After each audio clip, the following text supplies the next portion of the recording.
episode of the Property Pod. My name's Libby, and today I'm joined by Charlotte from our auctions team. Welcome to the podcast. Thanks so much for coming on. You're welcome. And today we're going to discuss everything you need to know about auctions. So, Charlotte, what should buyers consider when purchasing a property at auction? So the first thing I would say is they need to do the research of the local area and the average house prices in that area as well, so that they're not paying too much for the property that they're buying. They would need to arrange to view the property before bidding, so that they know exactly what they're getting into when they're there. Maybe take professionals with them, any builders that they're going to need to do works on the property, so that they can then give them an idea on the cost of the works that are going to need to be done at the property. They should request a legal pack from the auction agent and have this reviewed by a legal professional before bidding on the property, and to ask the agent to keep them up to date on any changes to that legal pack as well, as documents get added in or taken out as the process goes on. Definitely get a survey of the property done, because that will then flag up any risks at the property, some things that you may not be able to see just from having a look at it. Definitely check the small print and the terms and conditions that the auction house have. Think about the maximum price that you're willing to spend to buy the property, and make sure you factor in things like works that are going to have to be carried out once you do complete on that. Check the reserve price of the property to make sure that matches with what you're willing to pay. Remember that once the hammer does fall, you're then legally bound to purchase that property. That is in effect an exchange of contracts, and then you have a limited amount of time to complete that once the hammer has fallen. And lastly, I'd say is make sure you have your 10% deposit ready, because you will need to pay that on the day that the hammer falls, and make sure that you have funds to complete the purchase in place as well.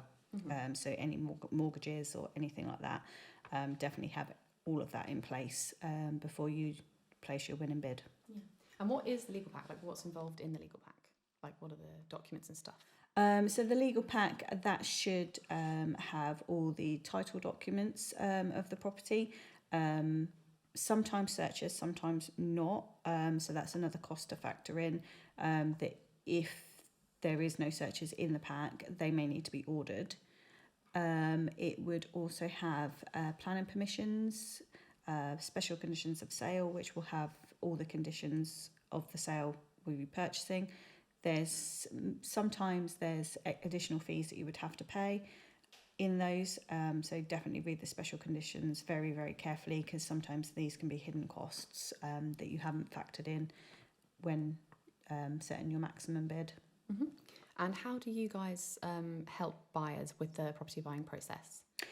So we can assist with obviously going through the legal pack, making sure that everything is there, advising you on the things that are missing or the things that you should get previous to putting your bid in. I would suggest that you do all of this before the auction goes live, so that you have all the information to hand and are well prepared on what you're purchasing. You know the ins and outs of everything, any works that are going to need to be carried out on the property, any documentation that is missing, and what we can do to help you get that information. We can also order searches, so if searches aren't in the legal pack, we can get those ordered and back. We can't guarantee that they'll be back before completion. The majority of them will. It depends on the local council as to whether they will come back before or after completion. And then we do the facilitating the actual completion on the day of completion. We will take the funds, send the funds over, make sure it's a smooth process on completion, and give you a call and let you know when you can collect your keys, or if you're selling once it's all done and the money is on its way to you. And what risks can buyers face when purchasing a property, and how can you help? So one of the main risks is not having enough information about the property. So if you've got a limited legal pack, for instance, so if there is not enough information on the title, there's documents missing, no planning permissions are in place, things like that really. Special conditions that are a bit onerous in the contract. Some other pitfalls are basically not being financially prepared. So if you do go to purchase a property at auction, make sure you have the funds available. If you are getting a mortgage, you'd need to have all that information and the application and everything through before purchasing at auction, because there's only a limited amount of time between the auction completing and then actually completing on the purchase or sale of the property. So definitely have your financials in order. Overpaying for a property, it's quite easy to do. When you're bidding, you can get into the flow of it and just up all the time. So just make sure you've got your maximum amount and that you stick to that. Otherwise you could be overpaying for the property. And then the last one is not having your mortgage in place. If it's not in place, it's very difficult for us to get those funds in time for completion. So as much as you can do before completion, the better, and have a backup just in case those funds aren't released.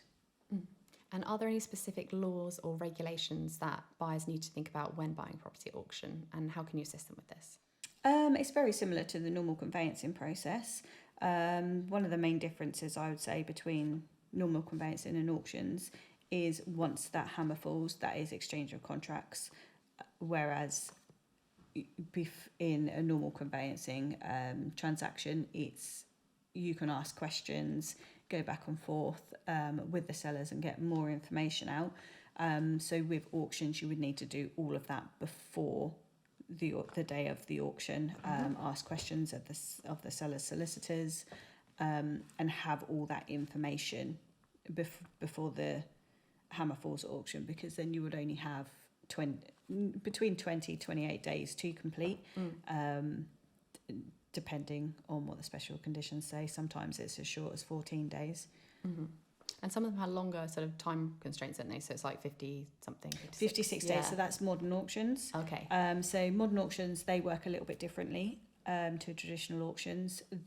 With a modern auction, they are very similar to a normal residential conveyancing transaction, where you can go back and ask inquiries multiple times of the seller. You just have time constraints to do that. So you have to ask all your questions within 5 days of receiving the contracts. And then you have a certain amount of days to exchange, and then you have another certain amount of days to complete. So all in all, it's around 56 days for a modern auction. Okay. And what should buyers do in terms of due diligence and legal preparations before participating in an auction?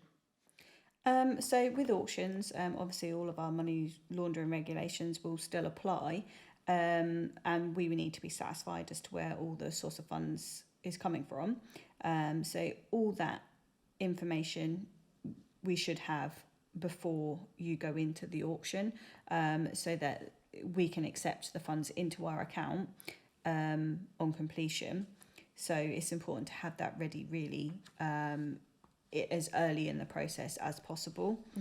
I would say to get the solicitor in place before you go to the auction, so that you can phone them as soon as you're that winning bidder, and then that way you're already on the front foot with everything.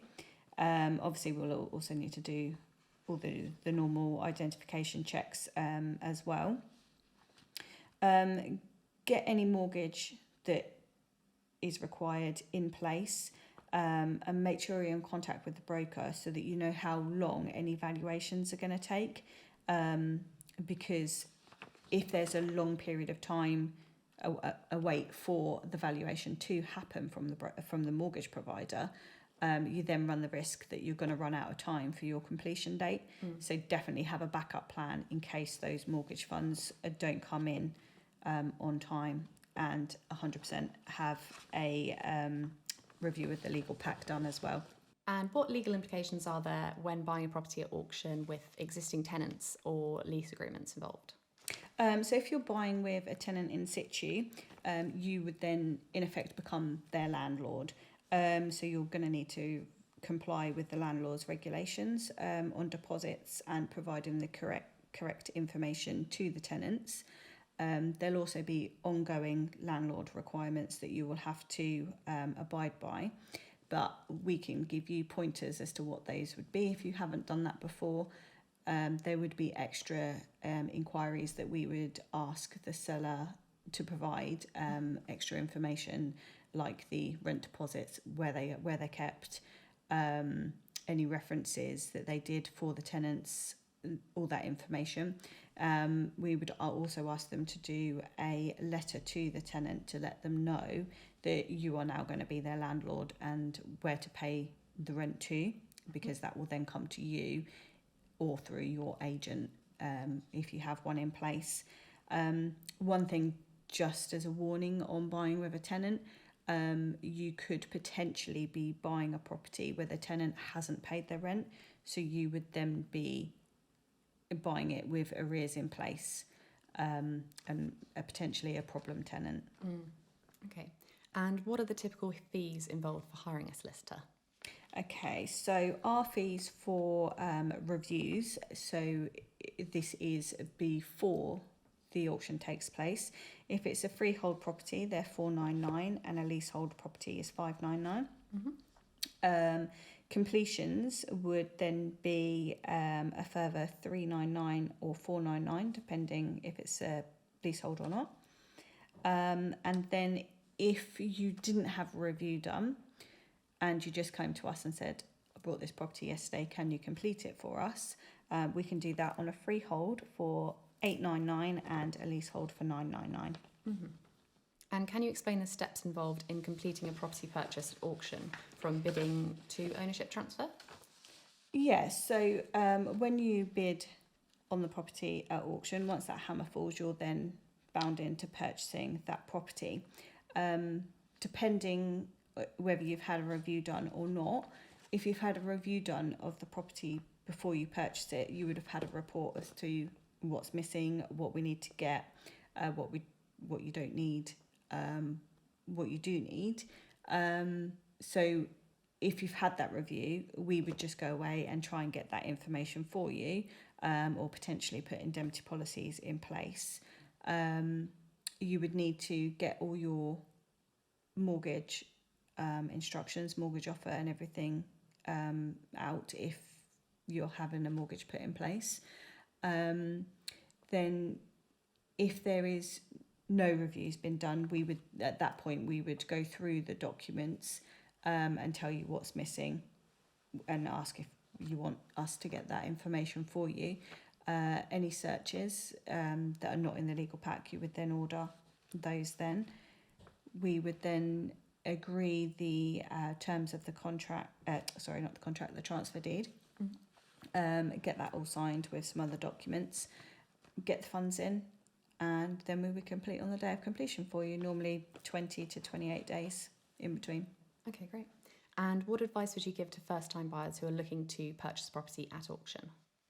Definitely research it. Research auctions, research how they work, research the area that you're going to want to purchase a property in, especially the value of houses. You don't want to be overpaying, especially as a lot of properties that are in auction generally do need to have works done to them. So definitely factor that in, and have your funds in place with a backup plan in case you can't get a mortgage if you're getting a mortgage, because they do turn very quickly, auctions. You have a limited amount of time, so as much preparation as you can do before is better. Good to be organised. Definitely. And how do property auctions differ from traditional real estate transactions in terms of procedures and buyer protections? So the main difference would be the due diligence. That's going to need to be done before you purchase the property at auction, because once that hammer falls, there's not an opportunity for you to then ask questions afterwards. So as much information as you can get out of the seller before that hammer falls is best to get. If you can, put searches in place beforehand if they're not in the pack, because there isn't an opportunity to do it afterwards. Sometimes you will get a seller answer the odd question or two. Other times you won't.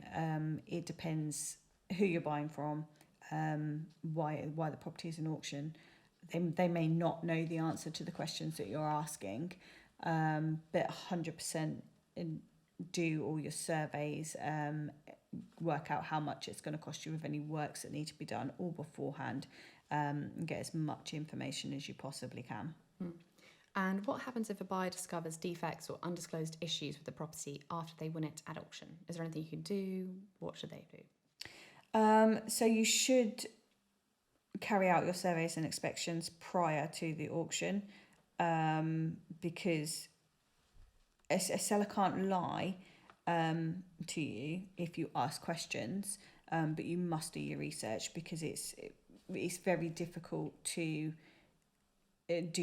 do anything once that hammer falls, because you can't ask the inquiries. So it's better to know all that information beforehand, but we can guide you through that. Well, that's great. Thanks so much for coming on today. It's been great to have you. You're welcome.